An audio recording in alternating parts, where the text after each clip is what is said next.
Sir, ano ba yung trip natin? Dating gawi. Oo, boss. Yung magmumukha akong kagalang-galang. Yan ang kailangan natin. Malinis.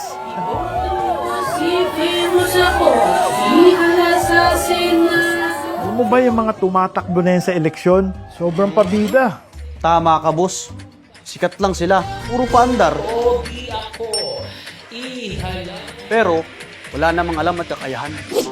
Totoo yan. May mga pabida dyan. Ang kailangan na natin, yung may tunay na malasakit sa bayan.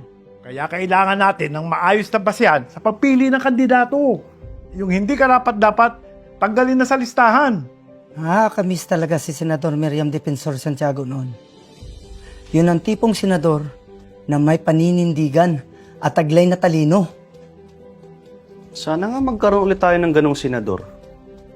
You may not like the person, you may not like her presence here, but you have to respect the office of the Vice President. That is all, because that is guided by the tradition. Ayan si Congressman Marcoleta. Matalino, matapang, may integridad at laging nasa tama. Sabi nga nila, yan ang lalaking bersyon ni Senator Miriam. Yan ang klase na kandidato na gusto ko. May malasakit at pagmamahal sa bayan. Ayan ang hinahanap natin ngayon. Hindi lang matalas at matalino, kundi malinis pa at pulido ang serbisyo. Ang in-affirm ng court, yung suspension, hindi yung pagbabayan ng maximum fine. Meron kang intellectual dishonesty rito eh. Sana si Marcoleta ang iluklok natin sa Senado. Yung may alam sa paggawa ng batas at may prinsipyo. Yan ang dapat na nasa Senado. Maayos, malinis at pulido. May integridad.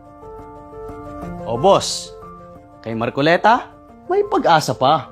Save our country, save our country, Marcoleta! Kung gusto mo ng tunay na pagbabago, pumili tayo ng bago. Kay Marcoleta, may pag-asa ka.